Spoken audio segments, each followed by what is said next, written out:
अब मातृभूमि में आगे बढ़ने का वक्त।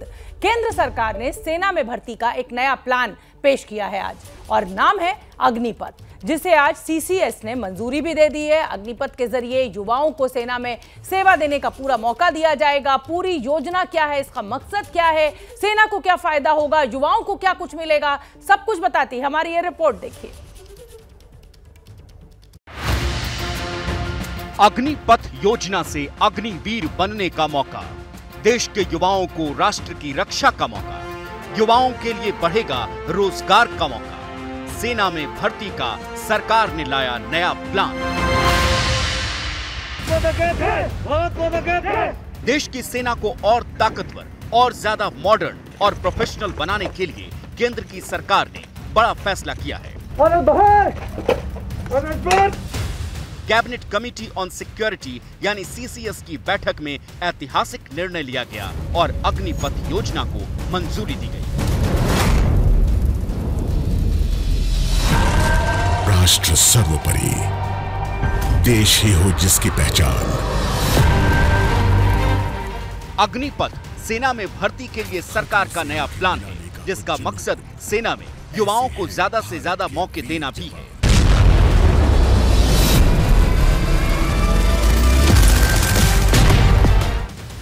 देश को इसकी पूरी जानकारी देने खुद रक्षा मंत्री राजनाथ सिंह ने प्रेस कॉन्फ्रेंस की और उनके साथ तीनों सेनाओं के प्रमुख भी मौजूद रहे।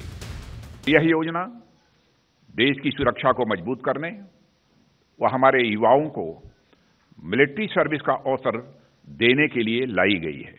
यह प्रयास किया जा रहा है कि इंडियन आर्म्ड फोर्सेस का प्रोफाइल पूरी तरह से यूथफुल हो। यूथफुल प्रोफाइल से यह फायदा भी होगा कि उन्हें नई नई टेक्नोलॉजीज के लिए आसानी से ट्रेन किया जा सकेगा और उनकी हेल्थ और फिटनेस का लेवल भी काफी बेहतर होगा। अग्निपथ योजना के तहत सशस्त्र बल में शामिल किए जाने वाले युवाओं को अग्निवीर कहा जाएगा। इसकी योग्यता क्या होगी, चयन की प्रक्रिया क्या होगी, अब ये समझिए। योजना के तहत आवेदन के वक्त उम्र 17.5 साल से 21 साल के बीच होनी चाहिए। नौकरी की अवधि ट्रेनिंग समेत 4 साल की होगी। रक्षा मंत्रालय के मुताबिक 30,000 से 40,000 के बीच वेतन मिलेगा। रिटायर होने की उम्र औसतन 26 साल की होगी। सिर्फ 4 साल के लिए भर्ती की जाएगी। योजना के मुताबिक 4 साल बाद सैनिकों की समीक्षा होगी, जिसमें 25% अग्निवीरों को सेना की सेवा के लिए चुना जाएगा, जबकि बाकी लोग रिटायर हो जाएंगे। रिटायरमेंट के बाद पेंशन नहीं होगी, एक मुश्त पैसा जरूर मिलेगा।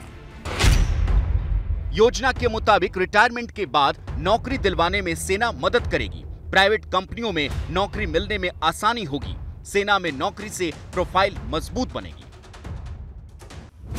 सरकार की सोच और मंशा है कि इससे सेना को करोड़ों रुपए की बचत होगी, वेतन पेंशन में भी पैसा बचेगा। इससे भारतीय अर्थव्यवस्था को भी हायर स्किल्ड वर्कफोर्स की उपलब्धता होगी, जो प्रोडक्टिविटी गेन और ओवरऑल जीडीपी ग्रोथ में सहायक होगी।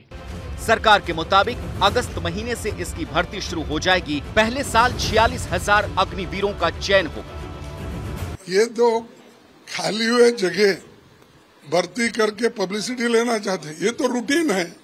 खाली होता है तो दूसरा आता है। हर साल रिक्रूटमेंट करना चाहिए। विपक्ष के सवालों के बीच मोदी सरकार ने अग्निपथ योजना के अलावा भी नौकरी के क्षेत्र में एक बड़ा फैसला किया है। अगले 1.5 साल में सरकारी विभागों और मंत्रालयों में 10 लाख लोगों को नौकरी मिलेगी।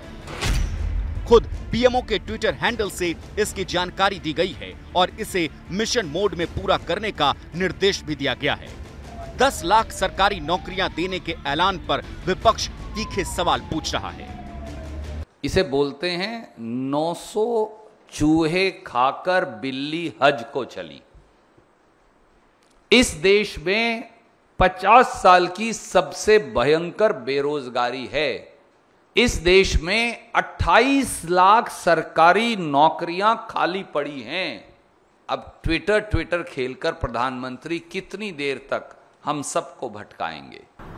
आप कह रहे हैं कि मैं 5-5 लाख नौकरी दूंगा। भाई 16 करोड़ नौकरियों का क्या हुआ, बता दीजिए हमको। वो क्यों नहीं दिया आपने? और ये जो 10 लाख नौकरी का आप बोल रहे हैं, 10 लाख नहीं 55 लाख सेंट्रल गवर्नमेंट के पास सैंक्शन पोस्ट है, आप क्यों नहीं देते? वो 10 लाख क्यों दे रहे हैं आप?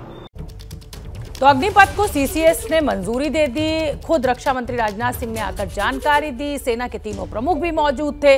लेकिन अब हम ग्राफिक्स के जरिए आपको समझाते हैं कि अग्निवीरों को 4 साल की सेवाकाल के दौरान कितनी तनख्वाह मिलेगी, यानी कितनी उनकी सैलरी रहेगी। पेंशन नहीं तो उसकी जगह रिटायरमेंट के वक्त जो पैसा देने की बात सरकार कर रही है वो आखिर कितना होगा। तो हम आपको बता दें कि पहले साल जो अग्निवीर जो ज्वाइन करेंगे तो उनको 30,000 रुपए मासिक भत्ता यानी 30,000 रुपए महीने की तनख्वाह मिलेगी। जब वो दूसरे साल में चले जाएंगे तो यही तनख्वाह उनकी 3,000 रुपए बढ़ के 33,000 रुपए पर मंथ हो जाएगी। तीसरे साल में यही तनख्वाह बढ़कर 36,500 हो जाएगी। और 4 साल के लिए रिक्रूटमेंट होगा, 6 महीने की ट्रेनिंग होगी और जब चौथे साल में यही अग्निवीर पहुंचेंगे तो 40,000 रुपए पर मंथ की उनकी सैलरी हो जाएगी। यानी 30,000 से शुरू करेंगे और 4 साल खत्म होते होते 40,000 तक पे वो पहुंच जाएंगे। अब अग्निवीरों का जो पेंशन फंड है, वेतन से जो कटौती होगी पहले साल में वो 9,000 रुपए होगी। यानी अगर आपको 30,000 की तनख्वाह मिल रही है तो आपके हाथ में 21,000 रुपए आएंगे और 9,000 रुपए उसमें सरकार जोड़ेगी। दूसरे साल में जब आप आएंगे, जब आपको 35,000 रुपए की तनख्वाह, तो 9,900 रुपए कटेंगे और 9,900 ही रुपए सरकार की तरफ से उसमें मिलाए जाएंगे। जब आप तीसरे साल में आएंगे तो यही जो कटौती है आपके वेतन में वो 10,950 रुपए की हो जाएगी और इतना ही पैसा सरकार के द्वारा उस पैसे में जोड़ दिया जाएगा। जब चौथे साल में आएंगे तो ये 12,000 रुपए वेतन से कटौती होगी और 12,000 रुपए का ही सरकार की तरफ से योगदान दे दिया जाएगा। अब जब 4 साल बाद आप रिटायर होंगे तो आपकी तनख्वाह में से कटी हुई जो जमा रकम होगी वो लगभग 5,02,000 होगी और इतना ही पैसा सरकार की तरफ से भी जोड़ा जाएगा। यानी रिटायरमेंट के समय यानी 4 साल बाद आपको जो टोटल पैसा मिलेगा वो 11,71,000 रुपए मिलेगा। तो अग्निवीरों का जो 4 साल का जो कार्यकाल रहेगा उसमें रिटायरमेंट के समय जब उनको सेवानिवृत्त किया जाएगा तो वो सेवानिवृत्त किया जाएगा तो उनको 11,71,000 रुपए मिलेंगे, जिसमें से 5,02,000 रुपए जो है वो उनके खुद की तनख्वाह में से कटे हुए पैसे होंगे। यानी सरकार उनको 5,02,000 रुपए देगी। तो 4 साल बाद सवाल बहुत है इस तरीके के ऑफर को लेकर कि ये कितना फायदेमंद रहेगा, कितना नुकसान रहेगा, ये एक अलग चर्चा है। एबीपी न्यूज आपको रखे आगे।